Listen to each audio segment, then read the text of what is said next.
This meeting is being recorded. Okay, my name is Robert Nolan, and I'm Chair of the Community Relations Committee of Health and Hospitals, and I thank everybody for attending our bi-monthly meeting. I'm going to call this meeting on November 15th at 5 o'clock to order.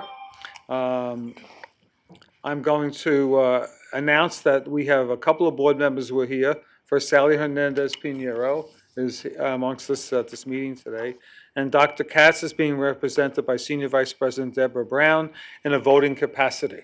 So we have a majority. This is Ms. Pinheiro, Hernandez Pinheiro, and myself. So we have a majority, and we're able to move on with our meeting. I'd like to now call for a motion to adopt the minutes of the September 13, 2022 meeting.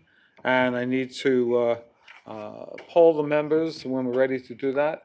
Ms. Pinheiro, how do you vote? Yes or no or abstention? These are on the minutes of the last meeting. I vote yes. You vote yes. Ms. Brown? Yes. Okay, and I vote yes. All three vote yes, so the minutes are adopted. On today's calendar, and I'm glad to see everybody here rather than through the virtual reality world, which is a lot more difficult. Of course, this could have been when it was 71 degrees, but instead, we kind of somehow flipped in the middle of November into the colder weather, but you can't have everything in life, right? We've all learned that. So we will move on, because in here it's much more comfortable than outside. Scheduled today are reports being given by the following community advisory boards: Health and Hospitals Harlem, Health and Hospitals Sydenham, Jacoby, and Metropolitan Hospital. Now I'm going to turn the meeting over to Deborah Brown, representing Dr. Katz, for her remarks. Thank you. Good evening, everyone. On behalf of Dr. Katz, I want to start by informing all of you and reinforcing to please, in addition to getting your COVID shots, that includes your booster, please get a flu shot going into this winter. As you probably know, there is concerns about what is being called a twindemic between COVID and the flu, particularly as people start gathering for Thanksgiving, for other holidays coming up.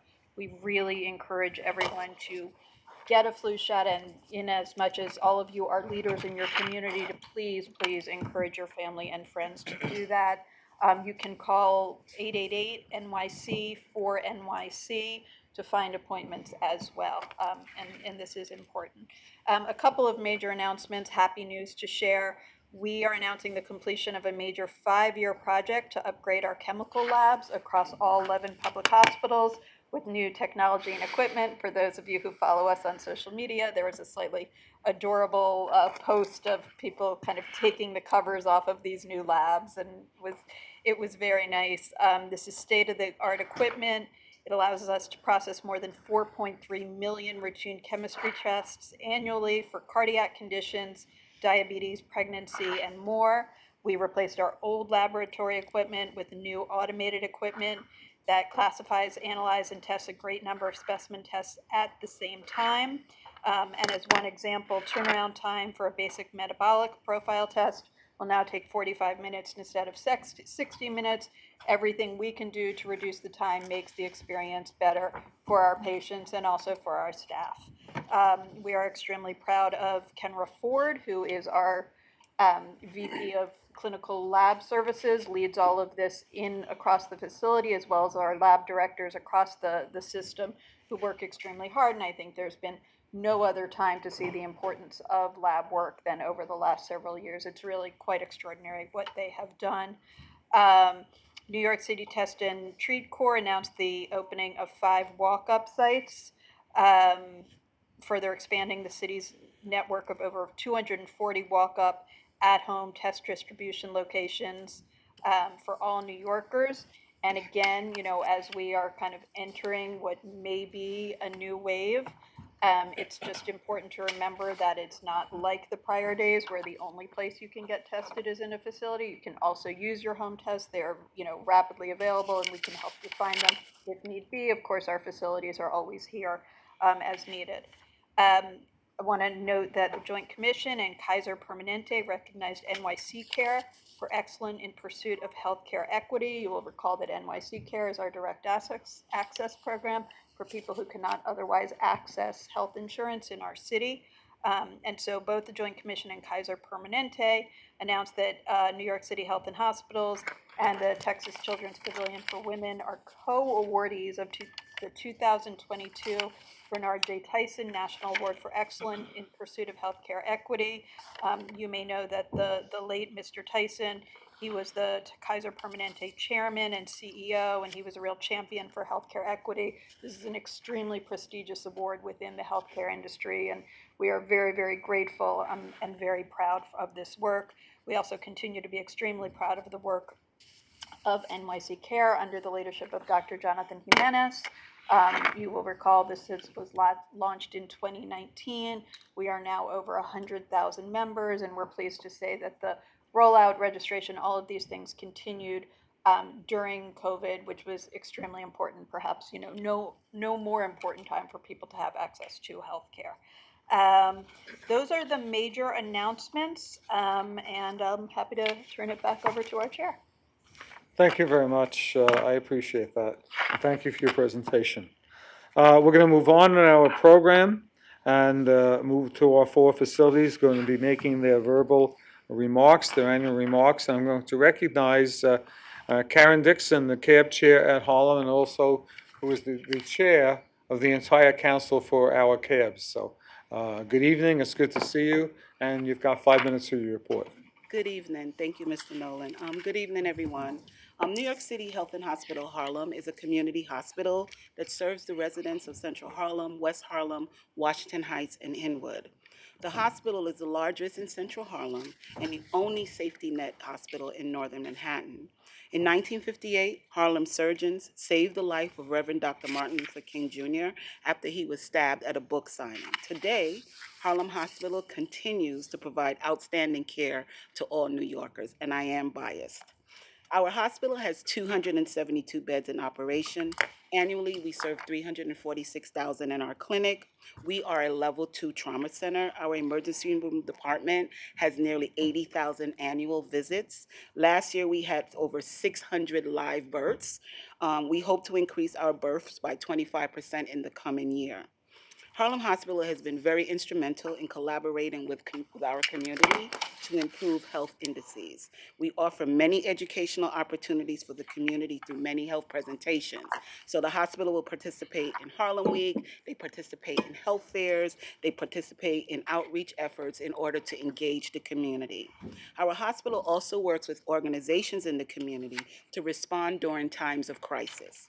Unfortunately, in January of 2022, we hosted the mayor, other elected officials, the NYPDs, and officers and families as they came to the hospital to respond to the loss of the two officers that were slain from the 32nd Precinct.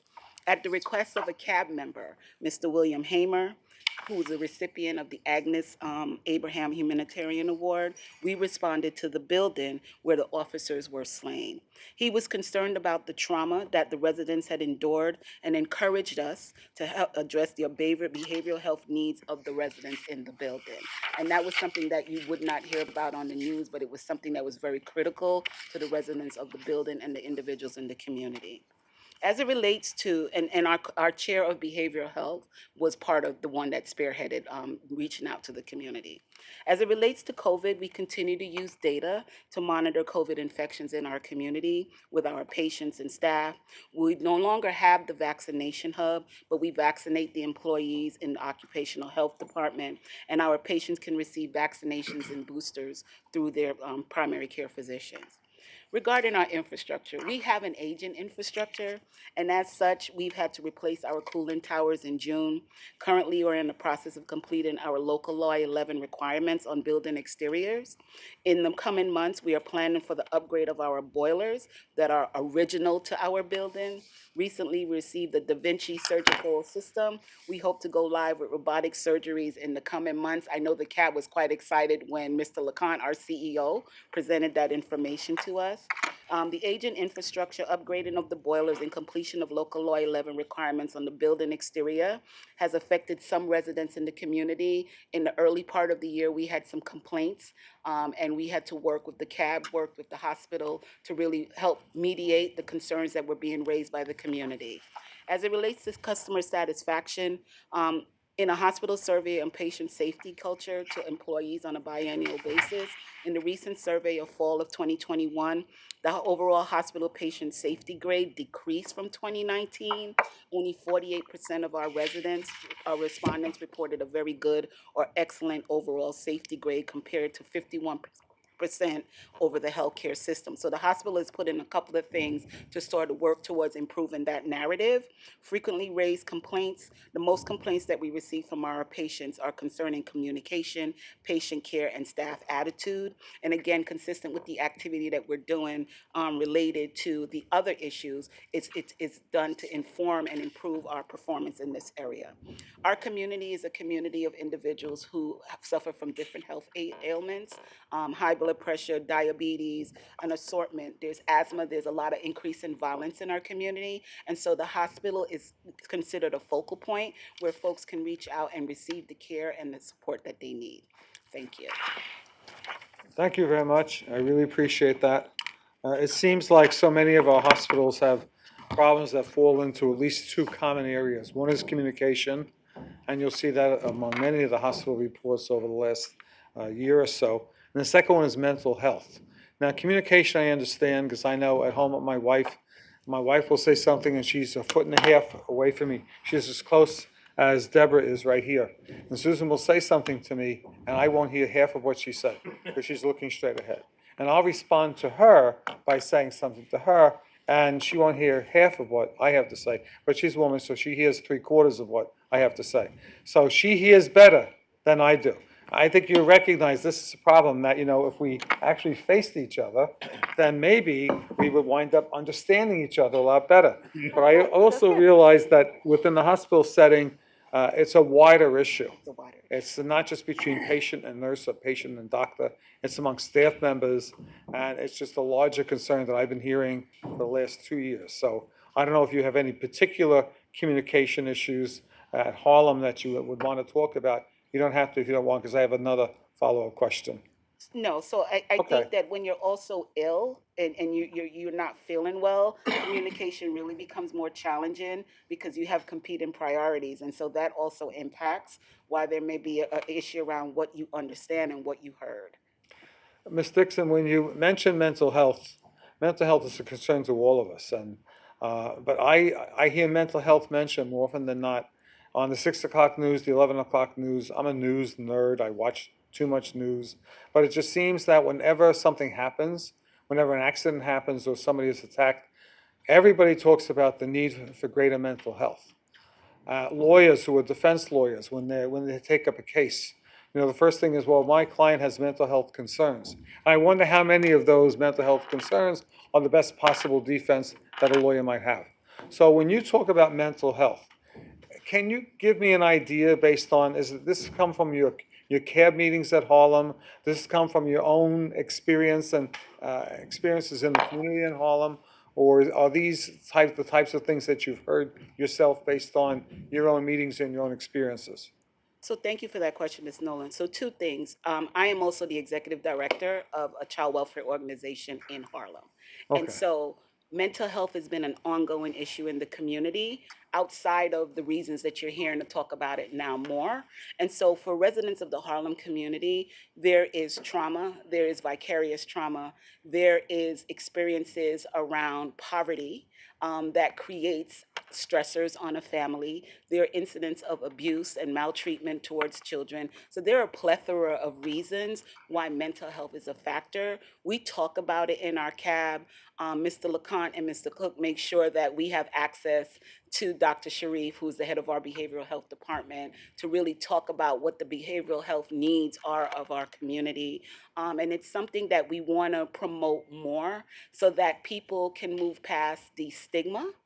Similar to what we saw with the AIDS epidemic in the late 1980s, so that people can access care without feeling that they're being judged or that they're going to be frowned upon or looked upon in a negative way. So I think I'm glad to hear the conversation as to what the legal reasons people are using it. When you're in a community, that's the farthest thing from your mind. You want to have a healthy community that even if they need help with mental health services, the resources are available and they can access it in their community. Thank you very much. Sally, do you have any questions at all? I just, a comment. In discussing the patient safety culture, it's a survey of employees, it looks like, that's done biannually. And the last sentence says that communication between work units and different medical disciplines were among the lowest rated areas on the survey. Um, as the work progresses in addressing this, it would be helpful to feed back to us what specifically is being done to address those particular issues, since they're among the lowest on the survey. I thank you for that because when I received the report, I raised it with Mr. Cook as well, and I would like to get that feedback to the CAB as well, so that we're also in loop and in tune in watching that trajectory. Terrific, thank you. You're welcome. Thank you. Ms. Brown? No, thank you for the Okay. report, Ms. Dixon.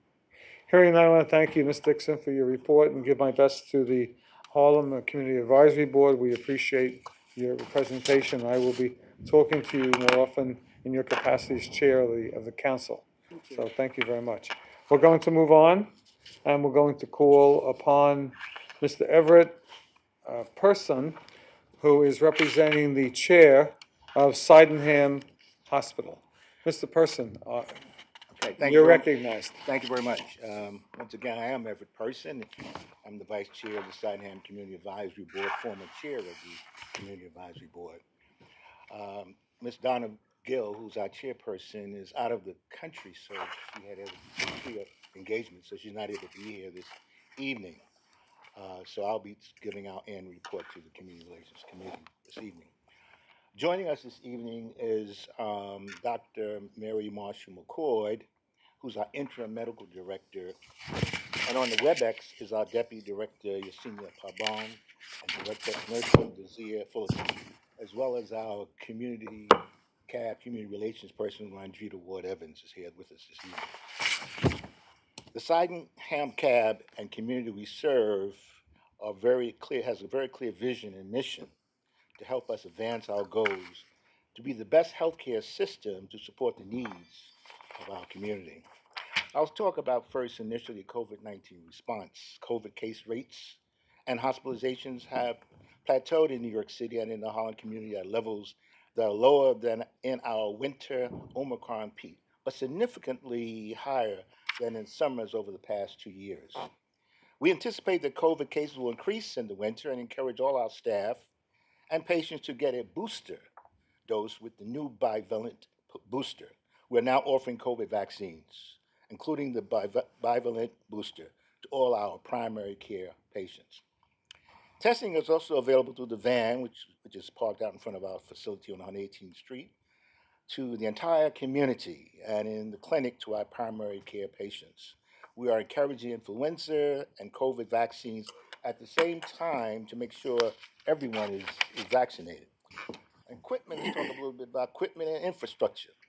We are requesting new blood pressure monitors across all 3 sites, as well as the school-based health centers. We're seeking an upgrade in Sydenham's OB/GYN department with the addition of an ultrasound machine. This will allow part of our women's health population to receive on-site, same-day imaging. This will also increase a patient satisfaction in our women's health practice. Patient safety and satisfaction. Patient safety and satisfaction is a continued priority for Sydenham CAB leadership and the staff.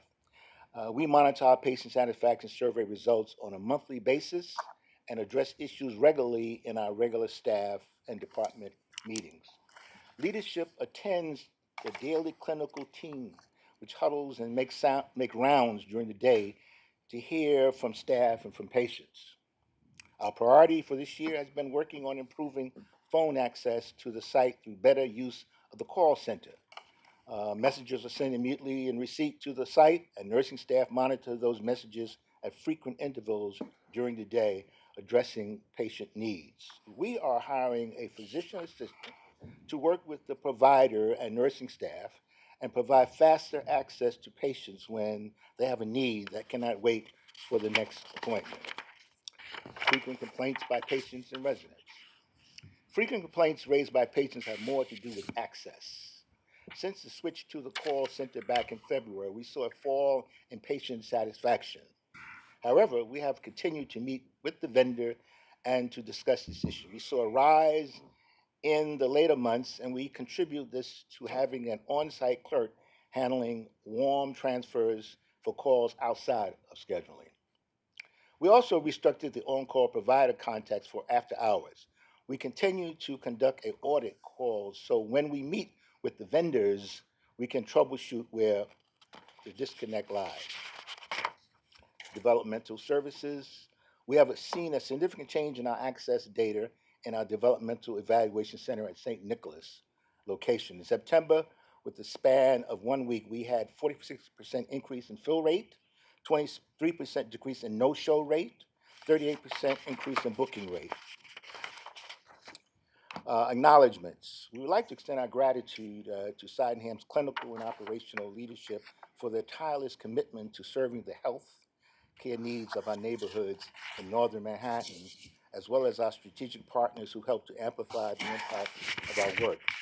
Just to name a few, we have the Manhattan Borough President, Honorable Marshall, New York State Senator, Honorable Joel Crew, New York State Senator, Honorable Robert Jackson, New York State Assemblyman, Honorable Inez Dixon, New York State Assemblyman, Honorable Al Taylor, U.S. Congress, Honorable Henrietta Espela, Manhattan Democratic Party Chair, Honorable Keith L.T. Wright, and NAACP, New York State Conference, Dr. Hazelyn Dukes, NYPD, FDNY, and NYCHA Tenant Association. This report is a collaboration between the CAB and our leadership. And one of the things that we have talked about recently in our CAB, and we've talked about this actually several years ago in the different administration, is that the building that we currently occupy on 118th Street is bursting at the seams. We talked a lot about that in terms of trying to get a new location. The current administration is supportive of that. The CEO of Gotham is supportive of that. Many of these politicians that I mentioned are also supportive of that. So we're pushing at that. We hope that become a real vision, and that concludes my report. Thank you very much, Mr. Person. It's good to see you again. When I saw your name down, I said, that's a familiar name from previous years. So thank you for coming back and helping us out at this meeting. I'm just looking at the page under equipment and infrastructure, where you're requesting blood pressure monitors as well as an upgrade in the OBGYN department. Have these requests already been made? Or do you feel you're well within the deadline by which these capital improvements need to be submitted? Yeah, the CAB members really don't be part of that process. I understand that. Maybe the Dr. McCord might have a comment on that. I think that the blood pressure monitors, Speak up. blood pressure monitors have been. Come to the table, please. The blood, so we did an inventory of all of the vital sign equipment, which includes the blood pressure monitors, and a lot of it was approaching, I forget what, they used the term like approaching the end of its lifespan or something like Okay. that. But so we replaced them across the whole facility, and that order, I believe, is in. Oh, The good. ultrasound machine, we're still trying to figure out what our best option is for which type of ultrasound machine, so that has not been put in yet. Because generally speaking, city council deadlines are in the early part of next year, Okay. for the next fiscal year, for a budget that will be adopted in June. And I'm going to guess February, I'm going to guess January, but I'm not going to guess. I see Christina Contreras, my friend from Metropolitan, and I know Christina knows what the date is. But the thing is that there is a very specific date, and you Okay. can't miss that date. All So right, I don't know, do we have, Kalisha, do you know, do these submissions Yeah, go from can the I- individual hospitals So here? yeah, And then, thank yeah, you. okay. We have an internal process both on the capital side and we're building one on the expense side. So Dr. McCord will reach out and make sure that you're familiar with all of it. Okay, great, thank you. Ms. Brown, is that a January, February deadline, or do you expect to hear from them before then? Well, Because your deadline yeah, is probably in the early part Yeah, of the year. our deadline is earlier. So all the hospitals need to submit their requests to you. Mhm, and we've Okay. reached out. I'm using careful words here because I don't want to. No, I hear you. But yes, we're But that in makes the middle sense. of this process of And this is an reaching annual out. thing, and you It do. is. It is indeed. Okay. Thank you very much. Sally, do you have any questions? Just, Mr. Nolan opened the meeting by talking about communication, and I think you're linking communication with access, and the work you're doing to allow concerns to be raised in between appointments, is really, really terrific work.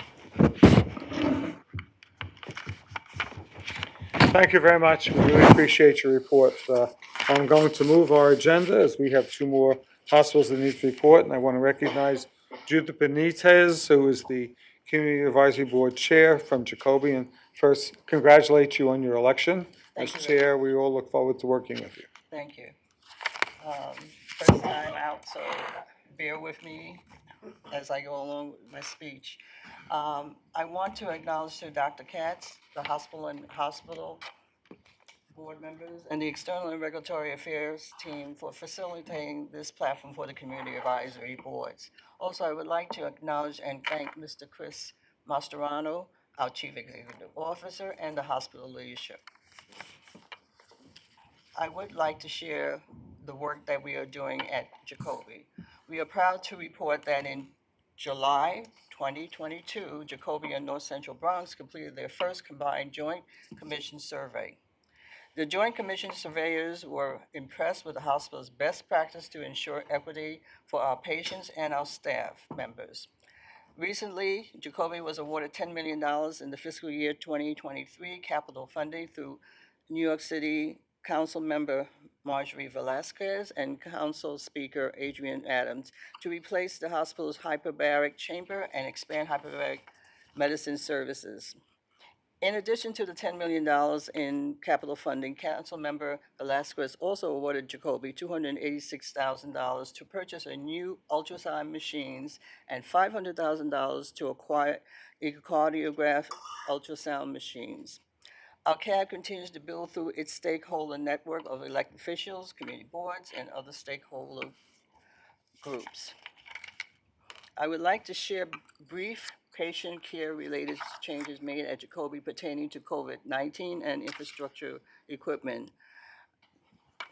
COVID-19 vaccine was first came available in December 2020, and since then we have given out over 94,443 vaccines at Jacoby. In regard to infrastructure and equipment, we have installed Evolve. It's a metal detector in our adult ED triage area and installed bullet-resistant glass for our desk registration and triage areas in both the ED and CPAP. We have implemented SOS Pink panic buttons on every phone in ED, which goes straight to telecom to trigger an emergency.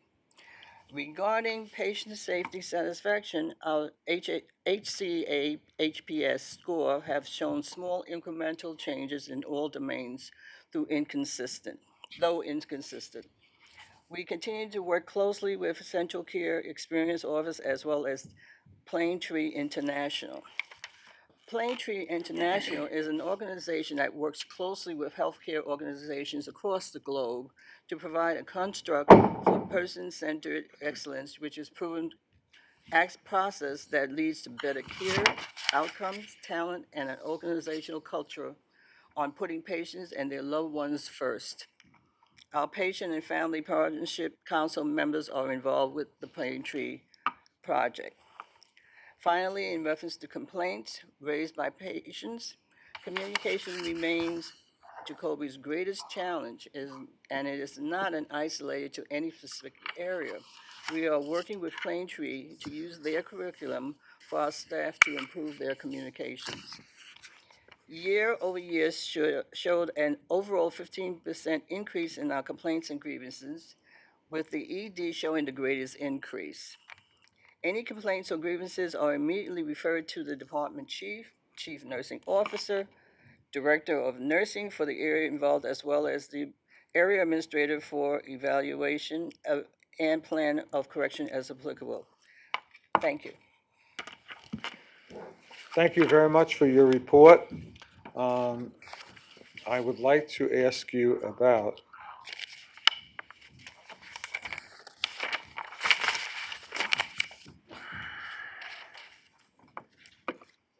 I'm aware because I was at the announcement and the press conference of the award from Councilmember Velasquez in partnership with the speaker. Oh, yes, I want to thank you very much because this is the first time I've asked. If I had asked Mr. Mastroianno, he would have given them to me. But thank you very much for your update on the exact number of vaccines given out by Jacoby. At least it gives me a sense of what the numbers are that are going out per hospital. I can tell you that I've had all my vaccines at Jacoby. All of them were terrific. I've had no reaction. I know other people have. It's not something that we have any control over. We get a reaction, you don't get a reaction. There's just no control over that. But also the information about the monoclonal antibody outpatient numbers, almost 1,800 patients have received that particular type of treatment. I know there's some people who'd rather go in that direction than not. I see also under your equipment that will follow the similar conversation I had previously, that'll be submitted, I know, by Jacoby on time to our office here and to Ms. Brown's unit, and they will coordinate that. I'll look to Sally to see if she has any questions, and then to Ms. Brown. I'm just curious, in terms of the increase in complaints and grievances within the ED, is that a place that the CAB kind of visits or audits to see how things are going? I mean, just to get a live sense of how the ED is operating. Well, normally we have, now that we're going through COVID, we have a committee for the ED to look into the affairs of the ED. Because of the pandemic, of course, we had to shut down our shop. But now we're reopening and we do have sincere concerns about the complaints coming out of the ED. So that's going to be one of the strong focuses of my committee. You're welcome. Since I see Mr. Mastromano here, is there anything you'd like to add to that about the emergency department and the complaints that have been filed? I have been in that emergency department. I've always gotten first-rate care. I know there are times when it's extremely busy and it is overcrowded, which is the case with most hospitals, whether they're public hospitals or private hospitals. But is there anything else you want to add about that? No, Ms. Benitez described it correctly. We're actually very happy that they've established a subcommittee to come back in to work with the staff.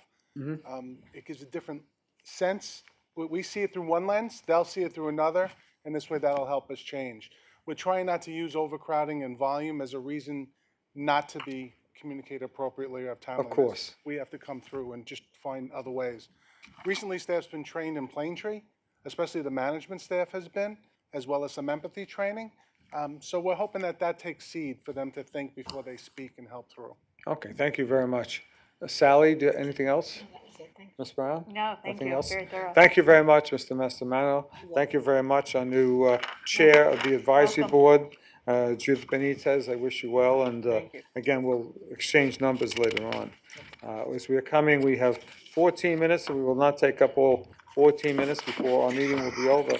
So I'm very pleased to introduce our final presenter, Mr. William Smith, representing Metropolitan Community Advisory Board. Good evening, everyone. How are you, Mr. Smith? I'm doing well, and it's a pleasure to deliver this report. And first, before I get started, I just want to thank our CEO, Cristina Contreras, for all your great work supporting our Community Advisory Board. Just to let all of you know, she is, anytime I've reached out to the staff looking for support in terms of use of the facility, they've been very responsive, very accommodating, and have also encouraged staff to attend our events, which we're greatly appreciative for. So thank you so much. If I might say that I follow Christina on Facebook. I know that this is one of those times when I will not see where she is or which of the 3 or 4 meetings or galas that she's attending that evening. So I hope, Christina, this is an evening that you can get some rest, because your life in all the years I've known you has not been one of rest during the evening. But I'm watching the clock. I'm sorry. So we're very appreciative for that heightened level of promotion and marketing of our hospital. So thank you so much. It's greatly needed. When I think about the impact of those marketing efforts, we've seen 8% growth in our operating room volume for fiscal year 2022 versus 2021. We've also seen 30% growth in emergency room volume in 2022 versus 2021, and 22.1% growth in discharges for 2022. So we're seeing the efforts of our great staff, their focus on efficiency and being organized. We're seeing that trickle in the numbers, and we're also hearing that feedback from the community, and our CAB has obviously seen those effects. You know, Metropolitan continues to be a resource for the East Harlem community in response to the ongoing COVID-19 pandemic.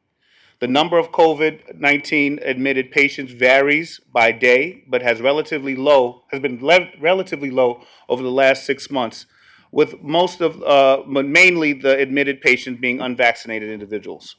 We're incredibly proud of the efforts made by hospital administration and the staff in patient care, testing, and vaccine delivery. The hospital has shown its ability to respond quickly in times of crisis to meet the ongoing needs of the pandemic and meet the needs needs of our community as they continue to evolve. Our COVID-19 response over the past year has included expanded testing, expanded vaccination hours to support the community needs. We've administered 75,000 COVID-19 vaccinations in 2021 and over 30,000 year to date. As a New York City COVID-19 vaccine site, we've administered over 56,000 vaccine doses in 2021 and over 11,000 doses year to date. And I could proudly say that I received my first COVID-19 vaccination and the booster, and the staff in the second instance, where I did not announce who I was very attentive, and there was a clear focus on making sure that I was comfortable with that experience, and that I had the support if I was nervous getting the vaccination, which I will admit in the East Harlem community has been quite a challenge for us in terms of advocating for the vaccination, and I know Ms. Contreras can speak to that in terms of the staff in engaging the community and them being receptive to getting the vaccination. So we're very thankful for the commitment of the staff in ensuring that access is expanded. Metropolitan needs a new emergency room in order to meet the needs of our evolving community. We really need the support and the funding. It has been a consistent discussion when we've hosted elected officials at our hospital. Hospital administration has furnished elected officials with the various projects that are of a top priority, and the CAB has met with them, as well as I've talked to elected officials, and Ms. Contreras has also met with elected officials individually, submitting those budgetary requests. But we still need additional support and more support from central office in terms of our budgetary needs. The capital projects underway currently include a refurbished infusion center, a new MRI radiology suite, a nuclear camera, a new Pride Center, and most importantly, our FEMA flood wall, which is a project currently underway. And we're very thankful for the support of central office in attending that groundbreaking ceremony, and we look forward to ensuring that our critical hospital has the sustainability support that it needs. Metropolitan recently completed our triennial survey by the Joint Commission and performed exceptionally well, receiving no conditional findings. The surveyors were very complimentary about the level of engagement by our staff and identified a number of best practices among our processes. Metropolitan received an A Leapfrog Hospital Safety Grade rating for spring of 2022. This national distinction recognizes Metropolitan's achievements in protecting patients from preventable harm and error in the hospital. Our hospital continues to be recognized for excellence in cares in areas including stroke, heart failure, breast cancer, women's health, and LGBTQIA health. Our care experience team is working with various departments to customize their care experience programs, focusing on enhancing collaboration between staff, patients, and their families. And of course, our CAB is always working with the staff and figuring out ways how we can better disseminate the information and the services afforded to the community by the hospital, and also ways for us to incorporate more of their feedback into the service delivery process. But that's an ongoing process for all of our CABs across the system. We've added a workforce wellness director to our team, focused on ensuring that our staff have the opportunities to practice wellness at work. Wellness programs including wellness walks, Zumba exercise, and pet therapy. And as a CAB, we're really appreciative for this initiative, because how can we serve our community effectively if the staff does not feel appreciated and feel an incentive to continue to serve during a difficult time? So thank you. And thank you to all of the hospitals for their work in trying to better incentivize that experience, because we know it's been a very challenging time for everyone during this difficult period. The hospital works with patients and their families to address complaints in real time and is focused on finding resolution as quickly as possible. Hospital leadership is very involved in reviewing concerns and works with staff to create long-term improvement in customer service.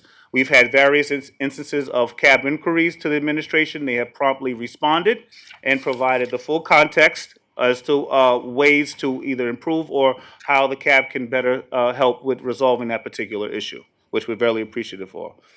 Mr. Smith, if you will, can you close your comments in about a minute? Sure, sir. Thank you. Thank you. Metropolitan recently completed our community health needs assessment, and the top 3 health needs identified by the community were opioid abuse, dependence, diabetes, and hypertension.